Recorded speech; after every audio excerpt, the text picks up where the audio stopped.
يا رب سلم. طبعا خبر صادم. منذ ساعات انقلبت سيارة زفاف من على كورنيش النيل، وما زال طبعا البحث جاري عن الجثث. السجين بتوع الكرام انه تم انتشال جثتين من السيارة، ويعني ما زال طبعا قوات الإنقاذ النهري بمحاولات مستمرة لاستخراج الضحايا.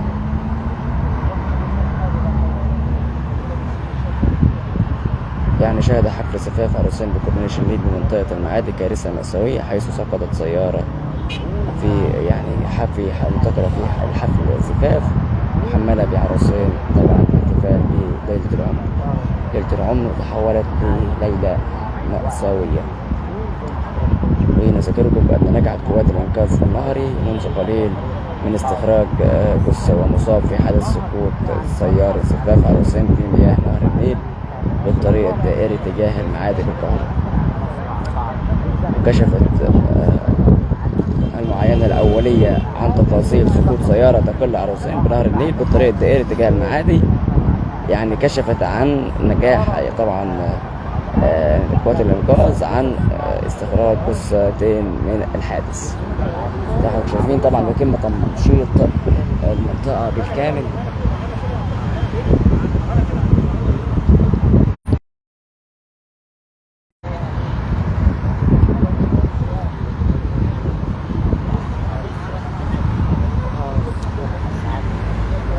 طبعا زي ما شايفين كمية التنشيط.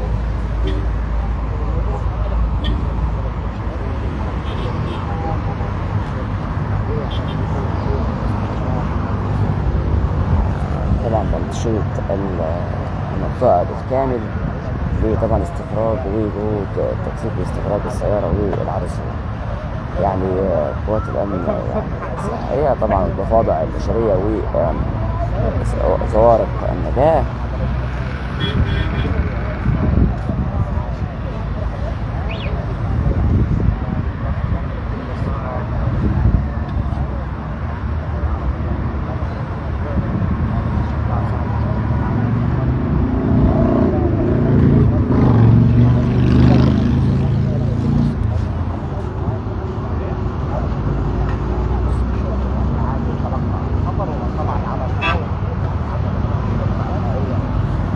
تلقت قوات الجيزة عن حادث غرق طبعا سيارة زفاف على كورنيش المعادي.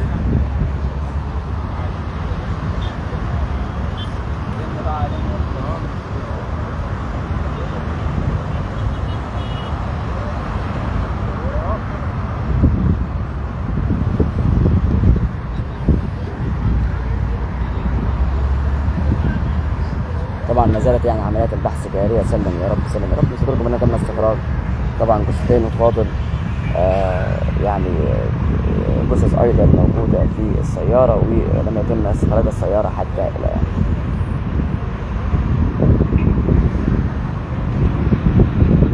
جايين معاكم متابعي الكرام متابعي المصير من كل مكان طبعا من فوق كورنيش المعادي. دي طبعا رحله البحث عن ضحايا سقوط سياره طبعا محملة بعروسين متجهة لقاعة الاحتفال ليحتفل بليلة العمر اللي تحولت لليلة مأساوية. طبعا قوات البحث الإنقاذ النهري طبعا تكثف مجهوداتها للبحث والتقاط الجثامين والضحايا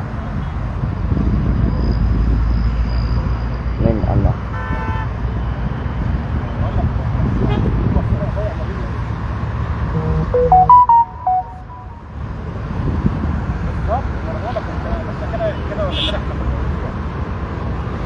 يعني بالظبط